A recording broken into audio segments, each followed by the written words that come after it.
Hello and welcome. I'm your host, Neil Howard, on Health Professional Radio. Thank you so much for joining us. In this segment, we're going to be having a conversation with Dr. Susan Quaggin. She's joining us here as president of the American Society of Nephrology to talk about the recently launched We're United for Kidney Health. It's a brand new initiative that shines a light on what needs to be addressed in order to create a world without kidney diseases.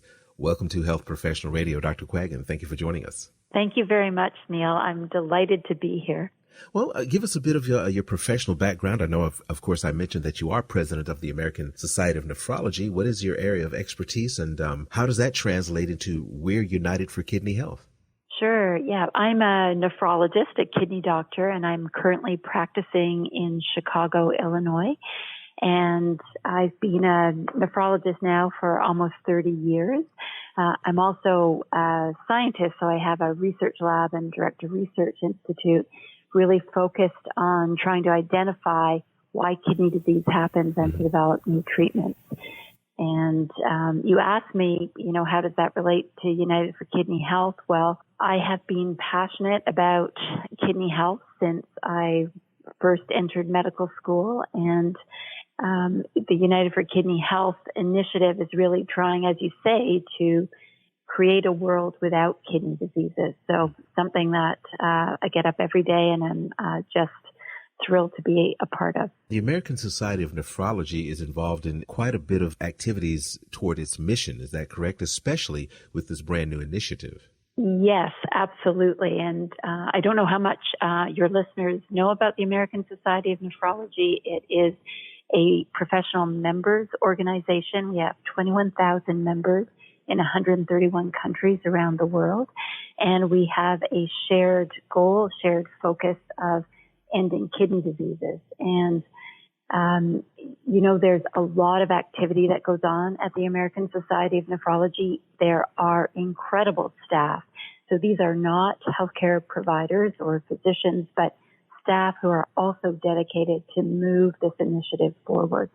And in addition, we've got a number of members who volunteer countless hours to advance this mission. And, it spans a number of different areas. It spans everything from education of our members and patients to research funding to legislative and policy actions that will advance kidney health, and of course, to advancing the very best in kidney health and kidney clinical care. So really, a really exciting time for kidney health. Well, Doctor, I understand that there are 4 key priorities that the American Society of Nephrology has identified for the kidney community. Could you take us through those 4 key priorities? Yes, absolutely. So it's part of our United for Kidney Health campaign, and it really focuses on the 4 main goals in the kidney community right now.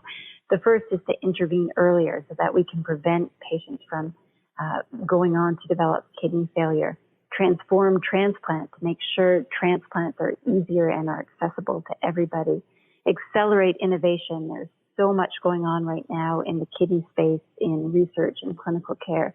And finally is to reach equity and eliminate disparities. And nothing that we do will make any impact unless we make sure we get all of these new therapies to all patients who need them.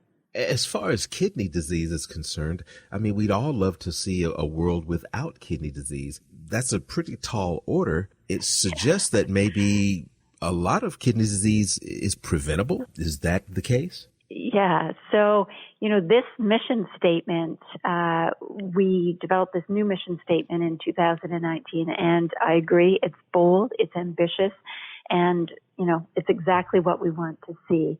However, we're not close to a world without kidney disease yet. In the United States alone, there are 37 million Americans living with kidney disease. In the world, that number increases to 850 million. There are 1 in 3 Americans at risk of developing kidney disease, and 90% of people who have kidney disease don't know they have it. One of the biggest problems is it's a silent disease until very late in its course, and kidney disease kills.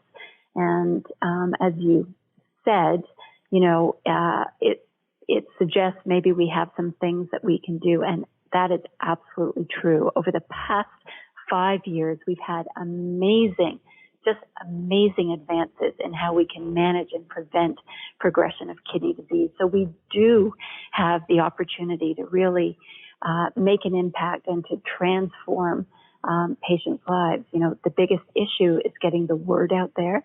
And if you are at risk, you need to be checked, have your kidney health checked. And, that's really easy to do with a simple blood and urine test. You mentioned that it's late stage kidney disease before people realize that they have or seek help. What is the underlying reason for that? Are the symptoms so common to so many different ailments that they go ignored or, swept under the rug? Or are they just non-existent until there's so much damage that there's pain and discomfort prompting you to seek help? Yeah, that's a terrific question, and it's sort of a combination of all of those. So kidney disease can develop, very silently, and, maybe you have some vague symptoms, but nothing that tells you like you're having a heart attack. We don't feel, unless you have a kidney stone, you're not going to feel pain in your kidneys. So that's one of the issues. Another big issue, at least in this country, and really around the world, is people aren't even aware of what kidneys do or that kidney disease matters. And in this country, we do not have a recommendation from the National Preventive USPSTF, which is the U.S. Preventive Services Task Force, saying we should be screening people for kidney disease. Right now, there's no recommendation. That's one of the things that we're really pushing at ASN, and it's one of the 4 pillars of this United for Kidney Health campaign, which is to intervene earlier. Part of that is education. Part of it is just getting the word out. Part of it is screening, and part of it is having, wonderful radio hosts like you, having people on to talk about kidney disease. What kind of treatments are available once you've been properly diagnosed and you're looking to slow or maybe even stop the progression of your kidney disease? Right. So there's many things that we can do. So some of the best ways to prevent kidney disease is to get your blood pressure checked and to have your blood pressure treated, because elevated blood pressure damages the kidneys. And diabetes is the leading cause of kidney failure worldwide. And if you have diabetes, you should have your kidney function checked. And you'd be amazed at how many patients who know they have high blood sugar, they have diabetes, but they don't know to get their kidneys checked, or their physicians or caregivers are not doing it. So that's one area, getting screened if you're at risk. And there are some terrific, easy survey tools on the National Kidney Foundation website to know if you're 1 in 3 at risk. Get tested. And then, as I mentioned, there are incredible new treatments, these very easy to take pills once a day that have tremendous ability to slow some of the most common causes of kidney disease, really save lives and keep patients off dialysis or off needing transplant. So a patient has been properly diagnosed. They've been given the advice. They're undergoing treatment. When do you, as a nephrologist, step in during that treatment to kind of, light a fire or maintain compliance with the regimen? Right. So nephrologists tend to get involved either when there is a sudden onset of a kidney disease or something unusual very early in the stage, or a little bit later as the kidney disease progresses and there's more specialized care that's needed. But we have a wonderful partnership with our primary care physicians. So they're the front lines, who are seeing patients and need to be screening patients, at-risk patients for kidney disease. So, in our own practice here in Chicago and really around the country, there are these great collaborative relationships that we have with family doctors and primary care physicians. And we're really cultivating those relationships now that we've got so much that we can do early on to intervene.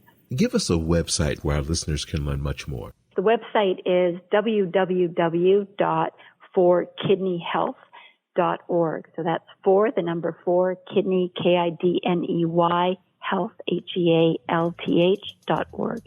Dr. Quaggin, I appreciate your time. Lots of great information. Thank you so much for joining us here on Health Professional Radio. Well, thank you, Neil. Really appreciate the time. You've been listening to Health Professional Radio. I'm your host, Neil Howard, in conversation with Dr. Susan Quaggin, President of the American Society of Nephrology. Audio copies of this program are available at hpr.fm and healthprofessionalradio.com.au. You can also subscribe to the podcast on iTunes. Listen in, download at SoundCloud, and be sure and subscribe to our YouTube channel at youtube.com Health Professional Radio.